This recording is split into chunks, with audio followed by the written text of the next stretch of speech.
wabarakatuh. Waalaikumsalam warahmatullahi wabarakatuh. Selamat pagi anak-anak. Pagi, Ibu. Apa kabarnya hari ini anak-anak? Ya, baik semuanya ya, sehat ya. Masih semangat hari ini? Semangat. Ya, semangat tetap ya. Nah, anak-anak, sebelum kita mulai pembelajaran, mari sekarang kita mulai dengan berdoa terlebih dahulu ya. Nah, silakan ketua kelas pimpin doanya. Teman-teman, sebelum memulai pembelajaran hari ini, mari kita berdoa mulai.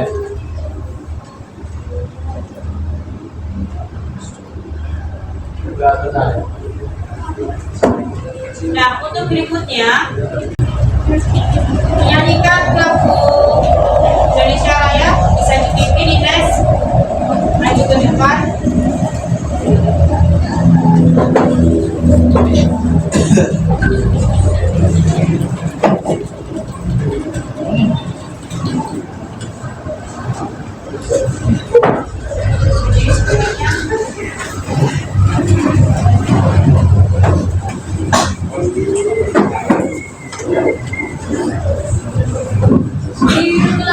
Indonesia Raya. Indonesia tanah airku, tanah tumpah darahku. Di sanalah aku berdiri, jadi pandu ibuku. Indonesia kebangsaanku, bangsa dan tanah airku. Marilah kita berseru, Indonesia bersatu. Absen dulu ya. Aldo ada, Aparel, Ananta, Arya Mugli, Nanta, Javi, Farid, Excel ada ya. Excel di Muhammad Bayu ada enggak? Ada. Untuk Muhammad Bintang Gak berangkat di bawah di BK. Ya. Vicky juga tidak hadir ya, Zara. Ya, ya, ya. Nah, anak-anak, untuk pagi ini, untuk isinya tadi sudah dinyalakan, bukan sudah dinyalakan, bisa di sini dulu, Ibu jelaskan. Sebelum masuk ke lab tadi sudah disiapkan semua ya, alat tulis dari bawah, kemudian seragam matriku sudah lengkap, sepatu sandal sudah ditaruh di rak sepatu, bagus. Nah, sekarang untuk pembelajaran kali ini nanti kita akan melanjutkan materi yang sebelumnya ya. Sekarang Ibu akan menjelaskan tentang apersepsi. Apersepsi itu mengulang kembali materi yang sebelumnya. Masih ingat materi yang sebelumnya itu tentang apa? Materi yang kemarin sebelum kita melanjutkan ke materi ini yaitu apa? Pengoperasian, pengaplikasian, kolaborasi, rapat. Ya bagus. Rapat KA itu apa saja? Masih ingat? Kemarin yang kita pelajari. Iya, Mas Rio baca. Sekarang menggunakan apa? Iya, terus? Ya, terus. Nah, untuk motivasinya, di masa depan bukan hanya mereka yang bisa menggunakan teknologi yang akan unggul, tapi mereka yang tahu bagaimana cara berkomunikasi dengan teknologi itu sendiri.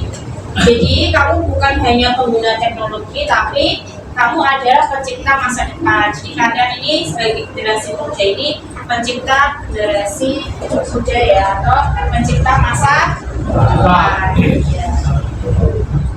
Nah lanjut ya, kita ke capaian pembelajaran ya. Dan di sini capaian pembelajaran itu sendiri nanti kalian akan memahami konsep dasar kecerdasan artifisial, generatif, dan peran prompt dalam proses generasi konten. Kemudian nanti mendefinisikan dan mengenali unsur pembentuk prompt yang efektif untuk kecerdasan artifisial generatif. Dan nanti juga menerapkan strategi. Di sini juga ada tujuan pembelajaran ya. Tujuan pembelajaran ini nanti siswa atau peserta didik bisa menjelaskan konsep dasar kecerdasan artifisial generatif, mengidentifikasikan unsur-unsur pembentuk prompt, menjelaskan perbedaan antara strategi zero shoot dan kill shoot prompting, kemudian menganalisis dan mengevaluasi hasil outputnya. Jadi sama waktu kemarin kita latihan ya, nanti kita menginputkan, kemudian nanti diproses ya oleh AI-nya, kemudian nanti akan keluarkan hasil yang kalian kehendaki atau sesuai yang kalian tulis promptnya tersebut ya. Mari kita speaking dulu sebentar ya. Ayo silakan berdiri semuanya.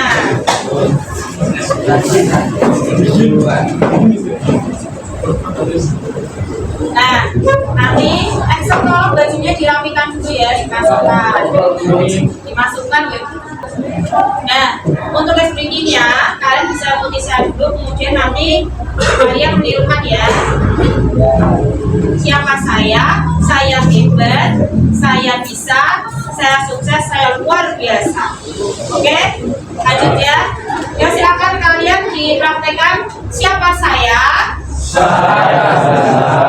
hebat, saya bisa, saya sukses, saya luar biasa.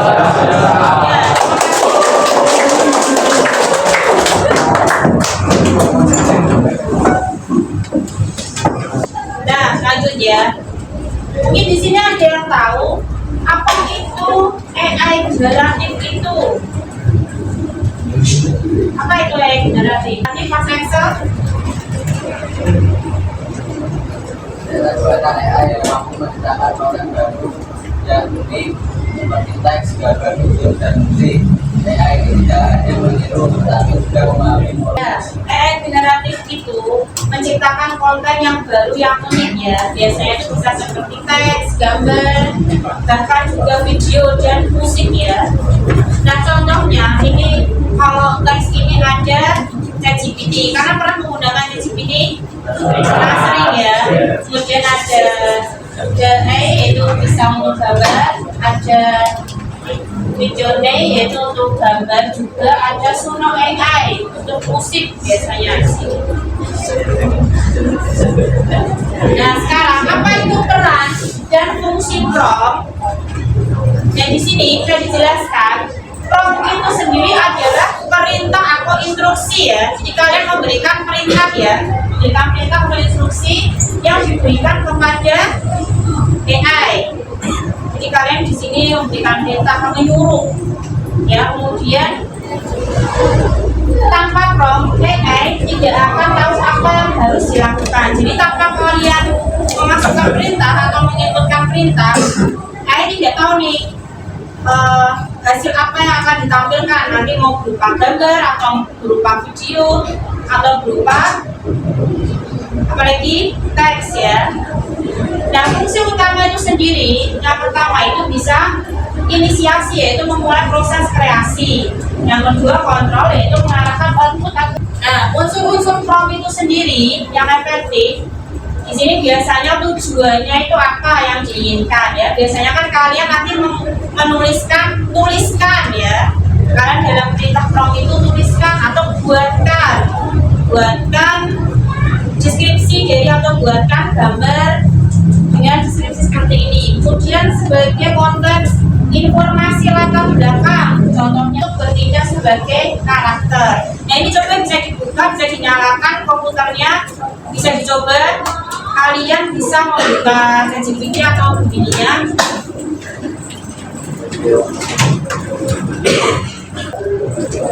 Nanti juga ada format atau batasan kata ya. Jika kalian ingin hasil hasilnya itu tidak terlalu panjang atau tidak terlalu sedikit ya. Misalkan kalian format dan batasan itu menentukan struktur dan batasan output dalam bentuk PowerPoint. Misalkan buatkan deskripsi tentang apa itu perangkat komputer maksimal 100 kata atau maksimal 50 karakter. Nah seperti itu, nanti hasilnya akan muncul. Ini saya juga akan mencoba mempraktekannya ya.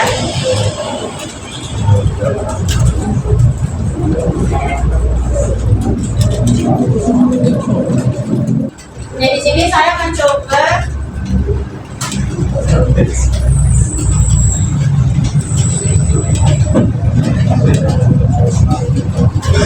nah ini buatkan deskripsi tentang komputer maksimal 50 kata. Nah di sini muncul deskripsinya tentang komputer itu sendiri apa dengan 50 kata. Ada juga gambar komputer itu sendiri. Coba dikalian ya, ini kakak ini teman pakai apa itu?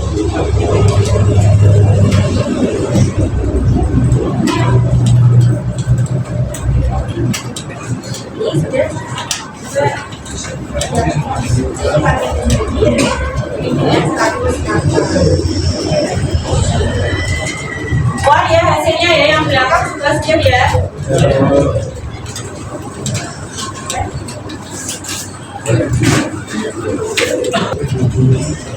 Berikutnya yaitu strategi penyusunan prompt. Kita ini sesuai dengan tujuannya. Strategi penyusunan prompt itu zero shoot dan kill shoot ya. Di sini zero shoot memberikan instruksi tunggal tanpa contoh. Misalkan seperti yang perlu menganalisa ya, hasil outputnya itu apakah sesuai atau tidak. Jangan langsung percaya AI bisa membuat kesalahan juga ya. Jadi AI itu juga bisa membuat kesalahan. Jadi misalkan kok kurang nah dalam kreasi konten AI ini yang perlu dipertimbangkan etika dalam kreasi konten AI ya. Di sini ada hak cipta, bias, dan juga ada transparansi. Saya akan memberikan contoh di sini.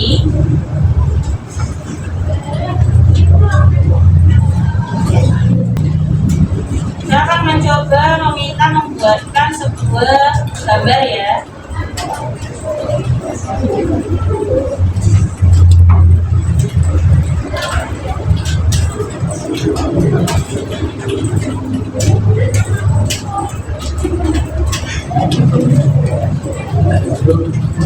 Herman sama Reza perhatikan ya.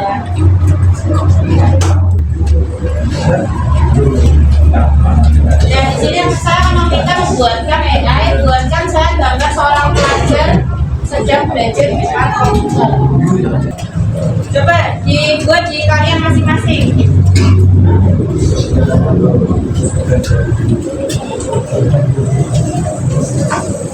Ya. Anak-anak, saya akan membagikan sebuah LKPD ya. Kalian akan saya berikan tugasnya bisa berkelompok. Nanti masing-masing kelompok perwakilan satu untuk presentasi ke depan ya. Jadi yang pertama juga membuat prompt multi langkah untuk proyek kompleks. Sudah untuk filenya bisa dikirimkan dan nanti perwakilan satu kelompok untuk maju ke depan presentasi hasilnya. Jadi untuk format penilaiannya juga di situ ya. Jadi nanti saya akan menilai kesesuaian tujuan outputnya, kualitas prompt, kreativitas proyek, dan nanti bagaimana kalian mendapati tentang referensinya. Silakan dikerjakan, waktunya 10 menit.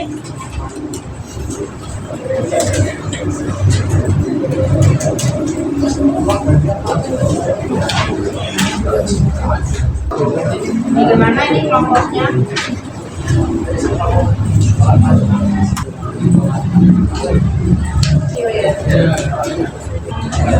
Kurang paham?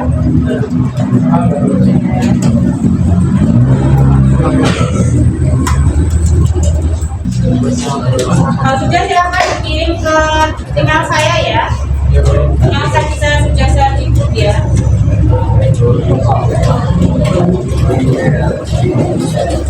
Gimana?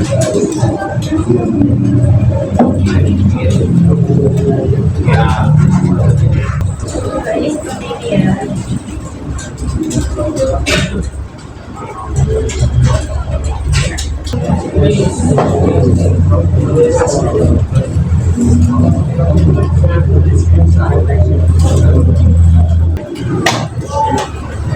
Kalau mau nyoba itu pakai air yang iris.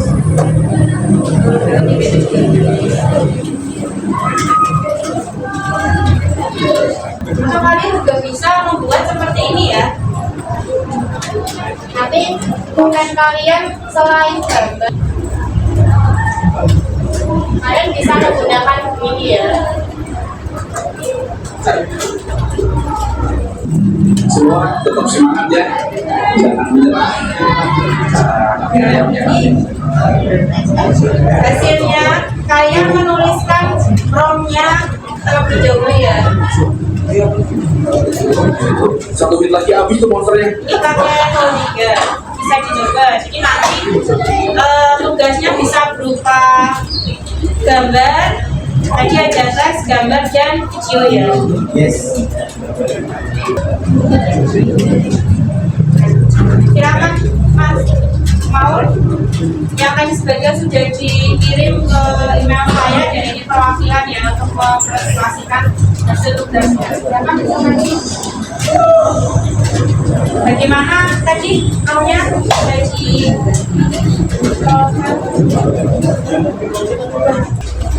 Jadi teman-teman di sini saya Maulana, bahwa saya ingin mempresentasikan AI sudah ditulisnya, yaitu membuat gambar dengan AI. Nah, di sini saya membuat gambar bebek yang sedang memancing di sungai.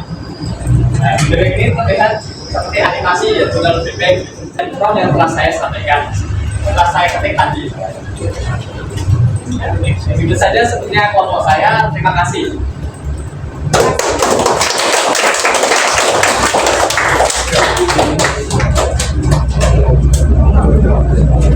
Nah sekarang mari kita mau refleksi ya, refleksi untuk materi dan tugas hari ini.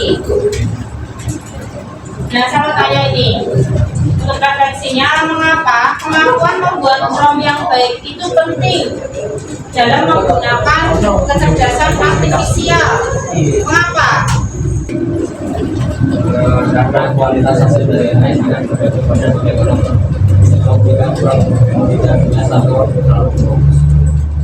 Yang kedua ya bisa juga tidak sesuai. Yang kedua, apa tantangan yang Anda hadapi saat mencoba membuat prompt itu sendiri, Mas Revan? Apa Mas tantangannya ketika menghadapi itu tadi apa? Tantangan yang saya hadapi adalah prompt yang tidak terlalu panjang tapi tetap jelas dan Kesimpulannya yaitu menguasai prompt. Menguasai prompt engineering itu kunci untuk memanfaatkan potensi AI secara maksimal ya.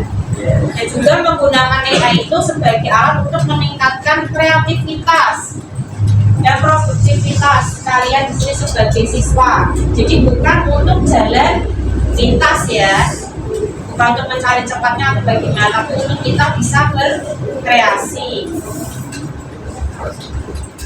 Untuk pembelajaran berikutnya, nanti silahkan kalian pelajari konsep dasar arsitektur dan cara kerja LLM atau Language Model.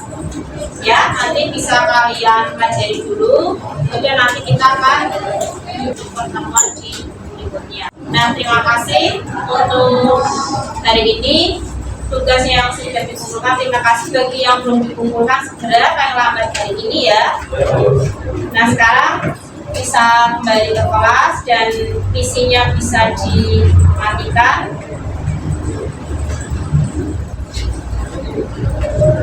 Buat diri. Wassalamualaikum warahmatullahi wabarakatuh. Waalaikumsalam warahmatullahi wabarakatuh.